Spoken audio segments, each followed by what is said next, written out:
پورے شہر میں ایک عجیب سی ہیجانی کیفیت ہے۔ ماضی میں ہم لوگ عید کا دن جس طرح خوشیوں کے ساتھ اہتمام کے ساتھ منایا کرتے تھے، کورونا وائرس کی وجہ سے پورے ملک میں لاک ڈاؤن ہے اور مہاراشٹر ہندوستان کی ریاستوں میں سب سے زیادہ متاثر ہے۔ ہندوستان کے متاثر شہروں میں مالیگاؤں بھی ہے جسے ریڈ زون ڈکلیئر کیا گیا ہے۔ تمام مکاتب فکر کے علماء، تمام مسلکی تنظیموں، ملی تنظیموں کے ذمہ داران، علماء کرام، مذہبی اور سماجی شخصیات نے مل کر کے انتظامیہ کے ذریعے سے سرکار سے عید کی نماز عیدگاہ پر ادا کرنے کی اجازت مانگی تھی، لیکن ملک کے موجودہ حالات اور مالیگاؤں پک ہونے کی وجہ سے ایسے حالات سے دوچار ہیں کہ یہاں پر انتظامیہ نے ہمیں عیدگاہ پر نماز ادا کرنے کی اجازت نہیں دی۔ ایک سے زائد میٹنگوں میں اس طرح کی بات ہوتی رہی، لیکن بالآخر یہ طے پایا کہ عید الفطر کا دگانا عیدگاہ پر ادا نہیں کیا جائے گا۔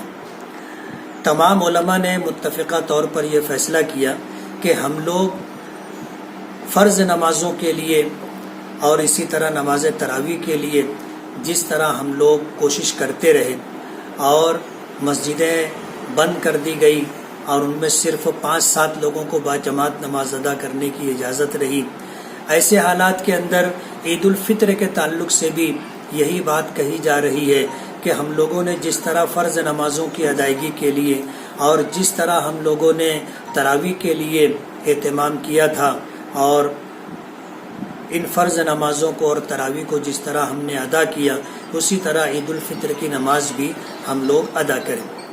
بہت سارے ساتھیوں کی طرف سے مسلسل یہ پوچھا جا رہا ہے کہ عید کی نماز کے لیے شرائط کیا ہے۔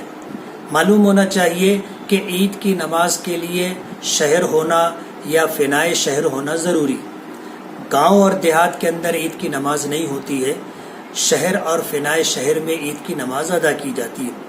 سنت یہ ہے کہ عید کی نماز ادا کرنے کے لیے ہم لوگ اپنے گھروں سے نکلیں اور تکبیر تشریق پڑھتے ہوئے نکلیں، اللہ اکبر لا الہ الا اللہ واللہ اکبر وللہ الحمد۔ اس طرح ایک راستے سے ہم لوگ عیدگاہ پہنچیں اور عید کی نماز ادا کر کے دوسرے راستے سے ہم لوگ یہی تکبیر تشریق کہتے ہوئے واپس آئیں۔ یہ حکم شرعی ہے اور اسے نبی کریم صلی اللہ علیہ وسلم نے اپنی سنت قرار دیا، لیکن موجودہ حالات کے اندر ہم لوگ عیدگاہ پر نہیں جا سکتے، تو جہاں ہمیں عید کی نماز ادا کرنے کے لیے جانا ہے ہم لوگ اپنے گھروں سے یا جہاں جانا ہے تکبیر تشریق پڑھتے ہوئے وہاں پر پہنچیں اور عید کی نماز ادا کرنے کے لیے جو طریقہ ہے وہ بتایا جا رہا ہے، اس طریقے کے مطابق عید کی نماز ادا کی جائے۔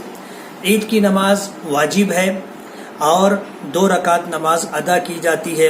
عید کی نماز ادا کرنے کا طریقہ یہ ہے کہ آدمی نیت کرے کہ نیت کرتا ہوں میں 2 رکعت نماز عید الفطر واجب ادا کرنے کی 6 زائد تکبیروں کے ساتھ واسطے اللہ کے منہ میرا کعبہ شریف کی طرف، یہ کہہ کر کے تکبیر تحریمہ اللہ اکبر کہہ کر کے ہاتھوں کو کانوں تک اٹھا کر کے اپنے ہاتھوں کو باندھ لے اور ثنا پڑھی جائے گی۔ ثنا پڑھنے کے بعد امام 3 زائد تکبیریں کہے گا۔ پہلی تکبیر میں آپ ہاتھوں کو کانوں تک اٹھائیں گے، چھوڑ دیں گے۔ دوسری تکبیر میں ہاتھ کو کانوں تک اٹھائیں گے، چھوڑ دیں گے۔ تیسری تکبیر میں ہاتھ کو کانوں تک اٹھائیں گے اور پھر اسے باندھ لیں گے۔ امام اعوذ باللہ بسم اللہ اور سورہ فاتحہ اور سورت پڑھے گا، اس کے بعد رکوع کرے گا، سجدہ کرے گا، دوسری رکعت کے لیے کھڑا ہوگا، اٹھ کر کے ہاتھ باندھ لے گا اور اس کے بعد پھر سورت پڑھے گا، سورہ فاتحہ پڑھے گا اور کوئی سورت پڑھے گا، اور اس کے بعد 3 زائد تکبیریں ہیں۔ ان تینوں تکبیروں میں ہاتھ کو کانوں تک اٹھایا جائے گا اور چھوڑ دیا جائے گا۔ چوتھی تکبیر میں ہاتھ کو کانوں تک اٹھائے بغیر رکوع کی تکبیر ہوگی، رکوع میں چلا جائے گا اور نماز مکمل کی جائے گی۔ نماز مکمل ہو جانے کے بعد امام دعا کرے گا، اور اس دعا کے اندر خاص طور پر جو ہے اپنی دنیا اور آخرت کی بھلائیاں مانگے اور رمضان المبارک میں روزوں کا اہتمام کیا، رمضان المبارک میں تراویح، تلاوت قرآن پاک اور دیگر اعمال کا اہتمام کیا۔ حدیث پاک میں آتا ہے کہ رمضان بھر کی عبادتوں کا، ریاضتوں کا صلہ اللہ پاک آخری رات میں عطا کرتے ہیں۔ آج 30واں روزہ ہے، روزہ مکمل ہوگا، جو رات آئے گی یہ لیلۃ الجائزہ کہلاتی ہے، انعام کی رات۔ اس رات میں بھی ہمیں عبادت کرنی ہے اور مہینے بھر کی عبادتوں، ریاضتوں کا صلہ انعام کی شکل میں ہمیں اللہ سے لینا ہے۔ اور عیدگاہ پر عید کی نماز کے بعد جو دعا مانگی جاتی ہے، آج ہم عیدگاہ پر تو نہیں جا سکیں گے، لیکن جہاں بھی ہم عید کی نماز ادا کریں گے، عید کی نماز کے بعد جو دعا مانگی جاتی ہے وہ دعا ہر حال میں قبول ہوتی ہے۔ اللہ پاک کی طرف سے اعلان ہوتا ہے، ہر گلی کے نکڑ پر، ہر چوک چوراہے پر اللہ کی مخلوق، نورانی مخلوق فرشتے کھڑے ہوتے ہیں اور وہ اسی بات کا اعلان کرتے رہتے ہیں کہ عید کی نماز کے لیے آئیے، اللہ سے جو مانگو گے وہ ملے گا۔ اللہ کسی کو ناکام و نامراد نہیں کرتا، اس لیے دعا میں خاص طور پر دنیا اور آخرت کی بھلائی مانگی جائے۔ اور اسی کے ساتھ جب دعا مکمل ہو جائے تو پھر 2 خطبے ہوں گے۔ یہ عید الفطر کا خطبہ کہلاتا ہے۔ خطبہ مختصر بھی ہوتا ہے اور خطبہ تفصیلی بھی ہوتا ہے، مفصل بھی۔ تو مختصر خطبہ دینا چاہے مختصر خطبہ دے سکتے ہیں، تفصیلی خطبہ دینا چاہیں تفصیلی خطبہ دے سکتے ہیں۔ خطبے کے بعد نماز مکمل ہوگی اور خطبہ بھی واجب ہے۔ اس طرح عید الفطر کی نماز ہمیں ادا کرنی ہے۔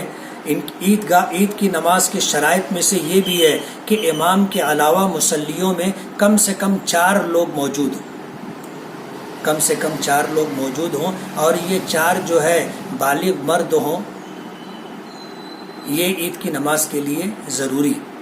آج اس موقع پر میں اہلیان شہر کو ملک کے موجودہ حالات کے پیش نظر عید کی مبارکباد دے رہا ہوں، اس افسوس کے ساتھ کہ کرونا وائرس کے وبائی مرض کے عام ہونے کی وجہ سے ہمارے مالیگاؤں میں بہت سارے گھرانوں میں بڑے بڑے لوگوں کی، خاندان کے سرپرستوں کی، ذمہ داروں کی اموات ہوئی ہیں۔ میونسپل کارپوریشن کی نااہلی، اس کی کوتاہی، اس کے مس مینجمنٹ اور ہاسپٹل میں صحیح معنوں میں انتظام نہ ہونے کی وجہ سے اور پرائیویٹ ہاسپٹلوں کے بند ہونے کی وجہ سے وہ مریض ہمارے گھروں کے جو ہائپر ٹینشن کے یا شوگر کے، پریشر کے، کڈنی کے یا پیرالائسس کے مریض تھے، ان کو بر وقت طبی امداد اور میڈیکل گائیڈ لائن نہ ملنے کی وجہ سے اور کرونا وائرس کی وجہ سے وہ لوگ موت سے دوچار ہوئے۔ 1 مارچ سے لے کر کے 30 اپریل 2019 میں مالیگاؤں کے تمام قبرستانوں میں جو تدفین ہوئی تھی ان کی تعداد 285 تھی، اور اس سال 2020 میں 1 مارچ سے لے کر کے 30 اپریل تک مالیگاؤں میں تقریباً 900-950 لوگوں کی اموات ہوئی ہے۔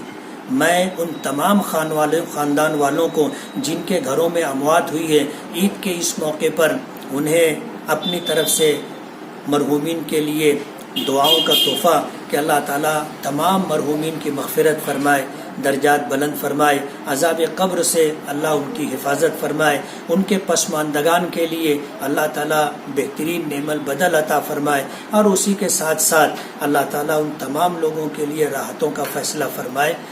میں پھر جو ہے اہلیان شہر کو عید کی مبارکباد دیتے ہوئے اپنی بات ختم کرتا ہوں۔ بہت بہت شکریہ۔